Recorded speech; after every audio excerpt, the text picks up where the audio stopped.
Родителите на деца со посебни потреби гневни на локалната општинска власт.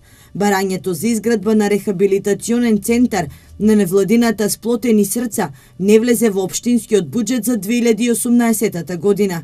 Тие бара 1% од целокупниот буџет да биде наменет за изградба на центар, како и да се обезбеди земјиште каде што ќе може да се гради центарот. 2018 нема најава за земјиште, нема најава за финансиски средства за децата и возрастните со посебни потреби.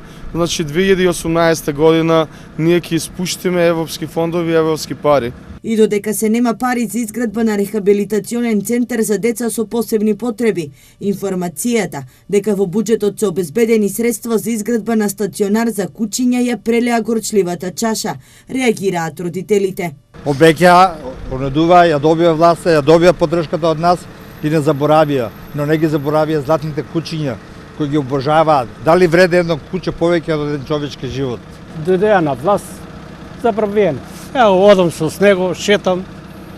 Што да правам, дома не седе. Наместо да работам, јас морав да седам во клупа со моето дете и да го придружувам на часот. А додека за тоа време малиот беше доенче, по цела ног не спиев и требаше со поголемото дете да се борам во клупа.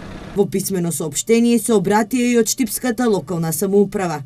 Во него се вели: во буџетот на општина Штип за 2018 година има повеќе ставки кои што вклучуваат финансиски средства за обезбедување помош за граѓаните. Невладините организации и издруженија на граѓани, вклучително и Издруженијето на родители на деца и возрастни со аутизам и сродни состојби. Општина Штип ќе даде целосна институционална поддршка за оваа здружение и во оние сегменти од неговата работа кои што не се поврзани со финансии.